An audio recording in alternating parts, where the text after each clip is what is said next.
orienting oneself toward the future and in relation to the authentic resoluteness in the face of death in Heideggerian manner, has another aspect, namely, that of the spirit of the progress of civilization over time. This aspect is, in turn, intimately related to the Kantian question, what can we hope for?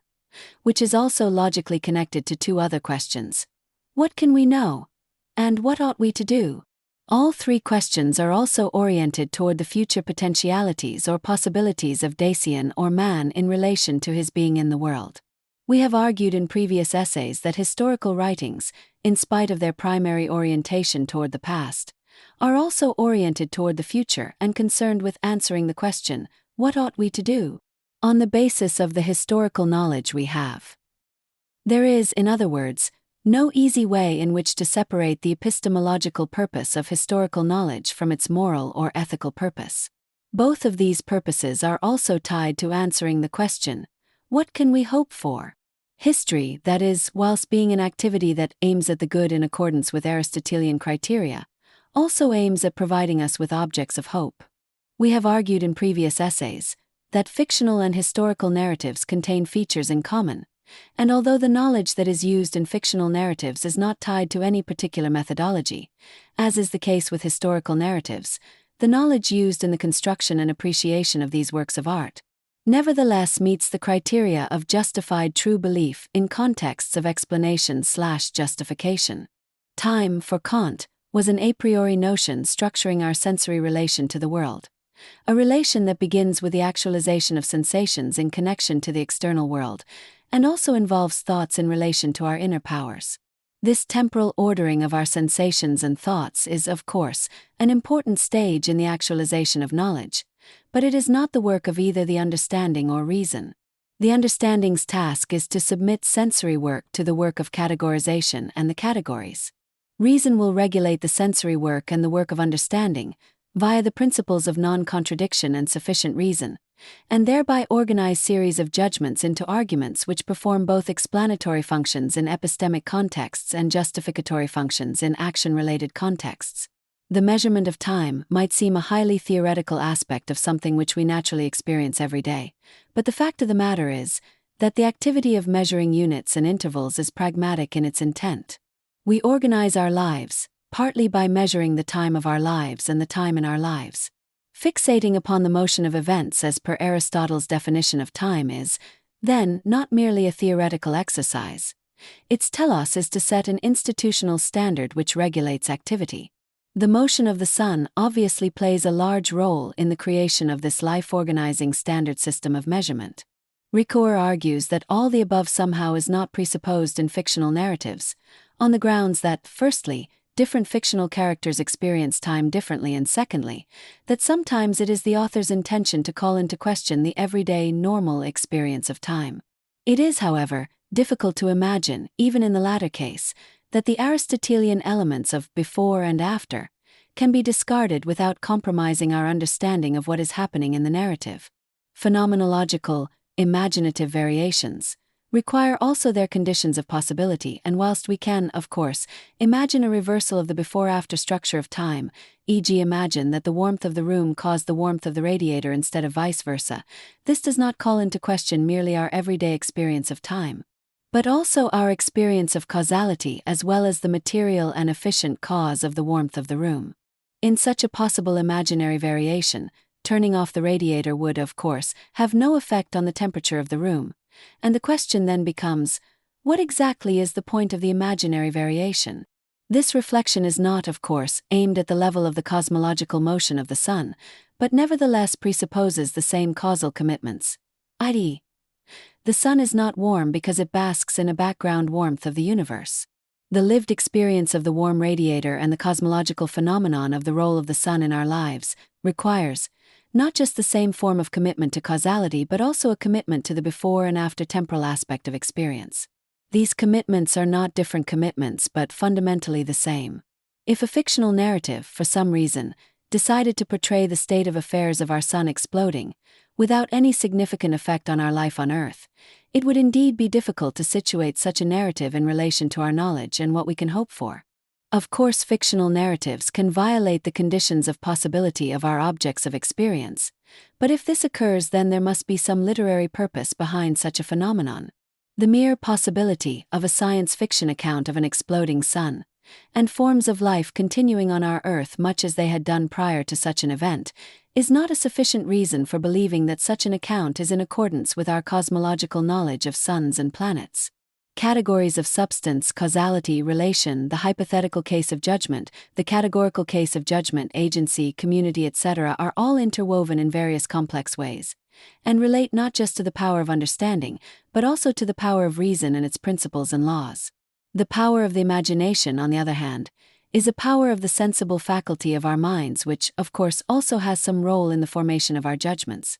Science fiction falls into the category of the hypothetical case, and whilst myth also appears to fall into this category, the latter it seems has as an aim the disclosure of the conditions of possibility of existence, whilst the former appears to have the aim of disguising these conditions in favor of more fantastic hypotheticals. Fictional narratives differ from historical narratives in that they are essentially intended as imitations of reality and its conditions, rather than designations that directly conceptualize past reality in a framework that is designed to aim at the truth and the good. Historical narratives, that is, must possess traceable ties via actual witness testimony and documentation. Ricoeur claimed in a previous chapter that the calendar is a third form of time, complementing what he referred to as psychic time and cosmological time. The cyclical motion of the sun, which is the standard which we use to meet each other at the same time every day, is, of course, a very different standard to that manifested by the chronicle time of the calendar that builds upon a continuum of different days. But these two systems of the clock and the calendar are both required for organizing the continuous time of millennia. Both systems are necessary to situate events in time, and both rely on the Aristotelian before-after principle of measurement. Calendar time, it is true, appears to require a beginning or 0 point. A beginning point, the birth of Christ, may at first sight appear to devalue the time that occurs before the beginning, but if, as has occurred, the beginning point is conceived to be more like a 0 point, this permits the neutral conceptualization of time before the beginning point. Ricoeur introduces very technical phenomenological terms in his reflections upon time, and these tend to obscure many of the points he is attempting to establish. He follows Husserl, for example, in wishing to prioritize the notion of a present, which is under and overlaid by the retentions of the past and the pretensions of the future. Ricoeur uses this to cast doubt upon the similarities of everyday and fictional calendar time. The only substantial difference between these two forms of time is that, in fiction, the author is imitating real time without, however, jeopardizing the before-after principle.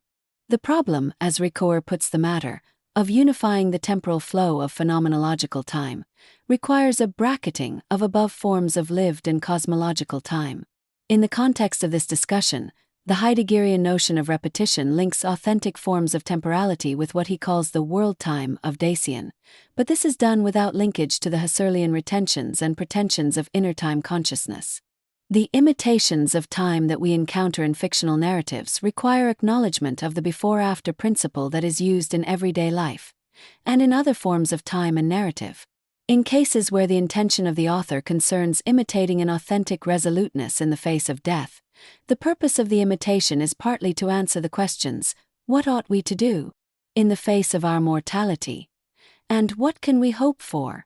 The hypothetical possibility of imaginary variation is, in fictional narratives, more often related to inauthentic forms of the relation to death. Ricoeur brings this aspect forward in several of his narratives about time, in which a major character takes their own life in an act of suicide. This, from a Kantian perspective, could never be a standard by which to organize our life, simply because it violates the Kantian principle of practical non-contradiction, i.e., it does not on this account make sense to use one's life to take one's life. Whatever the intention of the author is, in depicting such events, it must always be understood in the light of this principle of non-contradiction. This does not mean that it is impossible to conceive of someone actually, in fact, taking their life, but rather that taking one's life is not what one ought to do as a response to suffering of various forms. This Kantian reflection is compatible with the Heideggerian authentic form of resoluteness in Dacian's being toward death. The Heideggerian notion of care is also compatible with Kantian critical philosophy, which instead of talking in terms of being a whole, as Heidegger does, refers to a totality of conditions which it is the task of reason to explore. Ricoeur also reflects upon the Weberian idea of ideal types in relation to fictional narrative, but it is unclear exactly what role this idea has, especially in relation to phenomenological, imaginary variations. Ricoeur ends his discussion of this matter in the following way. It is precisely the work of the imaginative variations deployed by tales about time to open up the field of existential modalities capable of authenticating being towards death. Page 141. Of course, it is in some sense possible to violate the principle of practical contradiction and use one's life to take one's life, if by that one means that one can actually commit suicide, but just because such a phenomenon is possible, this does not entail that it ought to lay claim to being an authentic form of being towards death. That we have actual historical examples of such authentic resoluteness in the face of death, e.g. the death of Socrates, and that this was communicated to us via the writings of Plato, serves to highlight the essential similarity between historical and fictional narratives. Some of Plato's Socratic dialogue used Socrates as a mouthpiece for the theory of forms which it is not clear Socrates would have endorsed.